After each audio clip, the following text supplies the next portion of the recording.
Hello guys, आपका स्वागत है एजुकेशनल स्टडी पॉइंट आई में। मैं सुरेश कुमार आपका पुनः स्वागत करता हूं। आधुनिक भारत की श्रृंखला चल रही थी जिसमें हमने भारत का संवैधानिक विकास, संवैधानिक इतिहास की शुरुआत की थी, यानी संवैधानिक विकास किस प्रकार हुआ।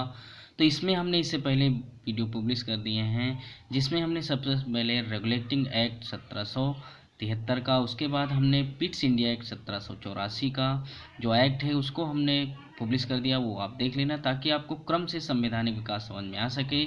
आधुनिक भारत का ही प्रकरण है जिसमें ब्रिटिश कंपनी ने किस प्रकार भारत में अपना विकास, विस्तार, व्यापार का किया, उसी की ओर हम कदम उठाकर चलते हैं ताकि आपको इतिहास की सही समझ क्रम से समझ में आ सके।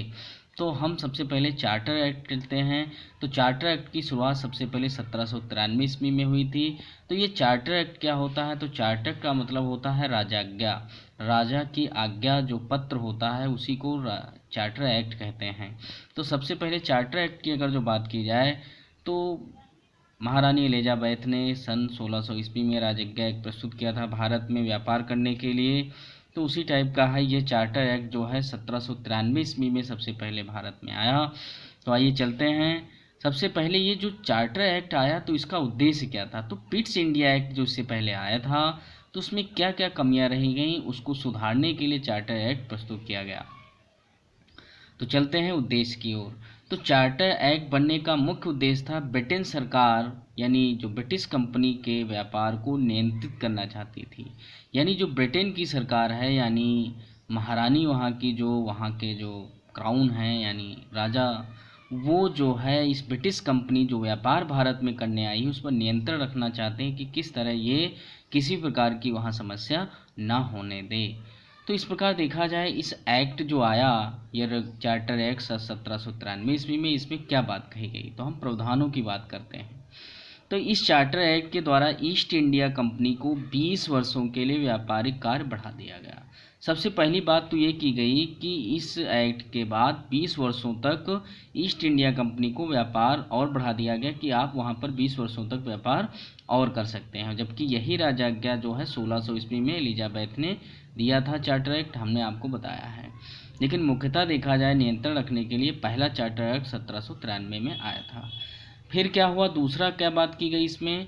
तो गवर्नर जनरल, गवर्नर और कमांडर इन चीफ यानी गवर्नर जनरल, गवर्नर और कमांडर इन चीफ की नियुक्ति के लिए ब्रिटिश क्राउन मतलब ब्रिटिश सरकार जो थी, ब्रिटिश संसद थी की मंजूरी लेना अनिवार्य कर दिया। यानी इन जो बड़े पद हैं इनकी नियुक्ति बिना उनकी परमिशन के नहीं हो सकती थी कंपनी में, ये ब्रिटिश क्राउन के अधीन हो गए।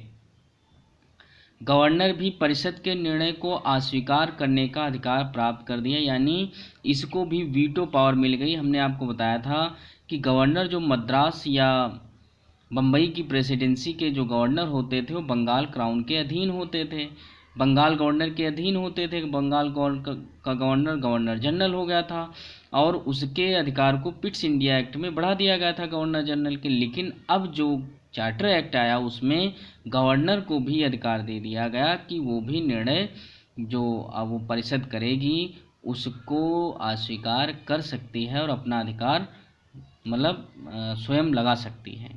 फिर है अगला पॉइंट, गवर्नर जनरल की परिषद का सदस्य बनने के लिए, यानी गवर्नर जनरल की जो सदस्य वहाँ पर थी, काउंसिल बनी थी, उस काउंसिल का सदस्य बनने के लिए भारत में आपको 12 वर्ष सेवा करना अनिवार्य कर दिया। ब्रिटिश क्राउन ने क्या कर दिया कि 12 वर्ष तक जो वहाँ पर भारत में सेवा की है उसी को इस परिषद का सदस्य बनाता था और किसी को सदस्य नहीं बनाते थे। आगे चलो तो नियंत्रक मंडल के सदस्यों, नियंत्रक मतलब बोर्ड ऑफ कंट्रोल जो थी, सदस्यों का वेतन भारतीय राजस्व से देने का प्रावधान कर दिया। यानी नियंत्रक मंडल जो था उसकी जो सदस्य होते थे उनका वेतन भारतीय राजस्व से दिया जाएगा, इसका भी इस चार्टर एक्ट 1793 में कहा गया।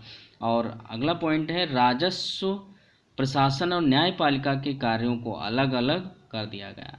मतलब राजस्व संबंधी कार्य और न्यायपालिका संबंधी कार्यों को अलग कर दिया, यानी जो प्रशासन संबंधी और न्याय संबंधी जो कार्यों को अलग कर दिया, जिससे भारत में अच्छी तरीके से वहाँ पर राजनीतिक और व्यापारिक कार्य आसानी से हो सके। तो ये 5 प्रावधान आपके बताए गए। पहला तो इसमें कहा गया 20 वर्षों के लिए बढ़ा दिया गया।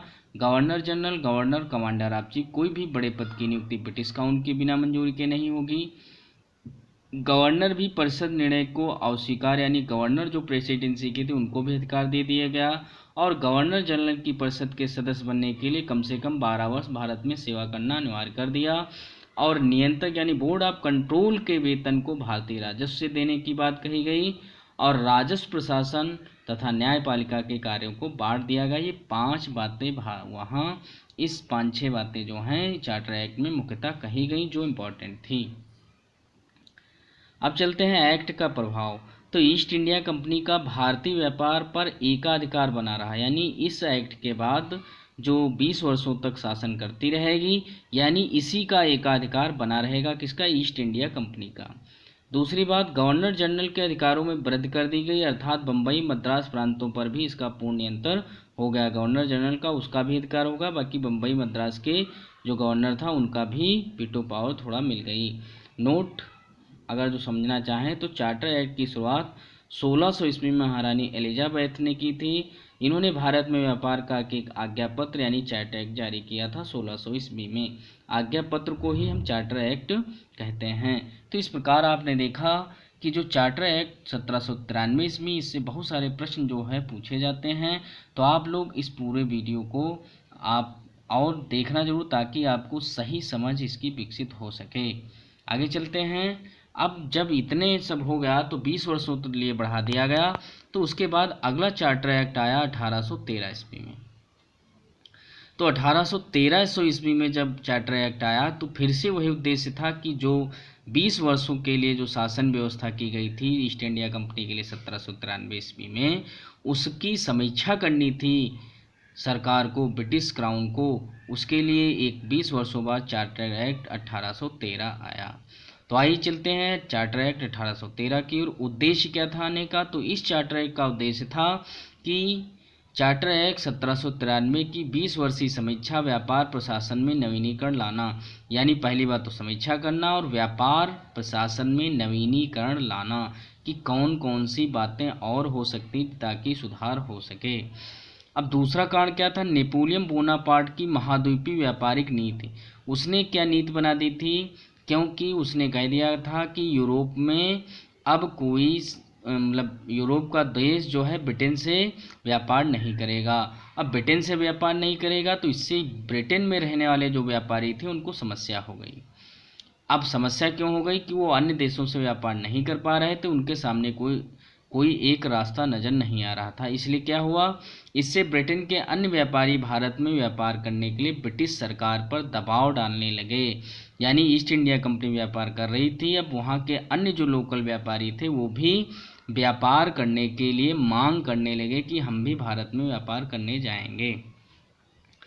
चौथी बात, ईसाई मिशनरी भी ब्रिटिश सरकार पर दबाव डालने लगे कि हमें भी धर्म प्रचार प्रसार वहाँ करना है और वहाँ पर शिक्षित लोगों को करना है। इसकी जोर डालने लगे कि हमें भी वहाँ जाने की आज्ञा दीजिए। तो ये कुछ बातें थी जिसके कारण ये चार्टर एक्ट 1813 ईस्वी में आया। तो इसमें कौन कौन सी बातें कही गई, कौन कौन से प्रावधान रखे गए 1813 में, तो यहाँ पर जो ब्रिटिश कंपनी का भारतीय प्रदेशों राजस्व पर आगामी 20 वर्षों तक नियंत्रण रहेगा। ये तो सबसे पहली बात कही गई कि 1813 में जो चार्टर एक्ट आया उसमें भी कहा गया कि आप यानी ब्रिटिश ईस्ट इंडिया कंपनी जो थी वो 20 वर्षों तक फिर से व्यापार भारत में कर सकती है, ये आज्ञा उनको प्राप्त हो गई। दूसरी बात, ईस्ट इंडिया कंपनी का एकाधिकार समाप्त कर दिया गया, यानी अब आप अकेले यहाँ व्यापार नहीं करेंगे क्योंकि वहाँ के लोकल व्यापारी यानी अन्य व्यापारी भी भारत में व्यापार करने के लिए आ गए, उनको भी अधिकार मिल गया। ब्रिटेन के अन्य व्यापारियों को भी व्यापार का अधिकार मिल गया क्योंकि उन्होंने कहा था कि अब हमारा व्यापार नहीं चल रहा है, इसलिए हम भारत में व्यापार करने जाएंगे, हमें भी आज्ञा दीजिए। तो ये इस चार्टर एक्ट में बात कही गई। तो दो बातें, यानी एकाधिकार अब नहीं रह गया, अब क्या हुआ, ब्रिटेन के अन्य व्यापारी भी व्यापार करने भारत में आए। हाँ, इतना जरूर है, इतने दिन से ये लोग व्यापार कर रहे थे तो इतना जरूर कहा गया कि चाय और चीन के साथ व्यापार का एक अधिकार ईस्ट इंडिया कंपनी का ही रहा। यानी चाय और चीन के साथ जो व्यापार होता था और चाय का जो व्यापार होता था वो ईस्ट इंडिया कंपनी ही करेगी। बाकी अन्य व्यापारी जो हैं अन्य कोई व्यापार चाहे जो चाहें वो कर सकते, लेकिन इन दोनों पर एकाधिकार ब्रिटिश ईस्ट इंडिया कंपनी का ही रहने दिया।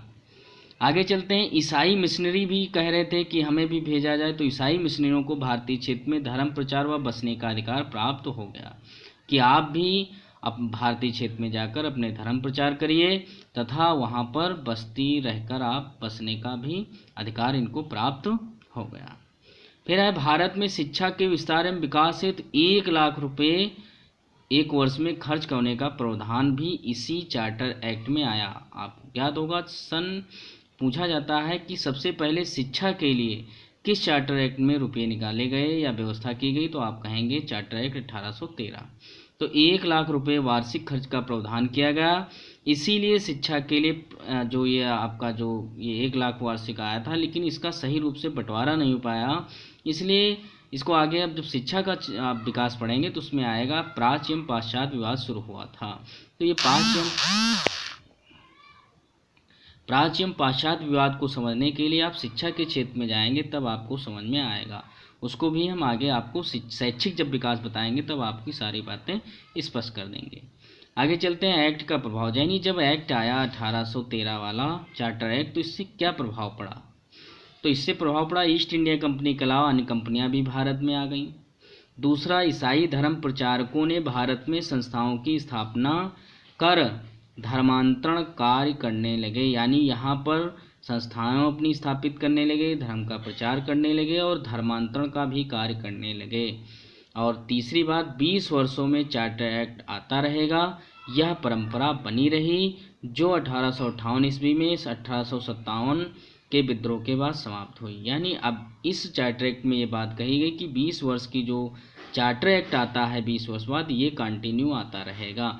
ये 2 बातें आपकी कही गई, तो इसको हम रिकॉल कर लेते हैं। तो सबसे पहले आप देखिए इसमें क्या कहा गया कि भारतीय प्रदेशों में अन्य कंपनियां भी आएंगी 20 वर्षों के लिए।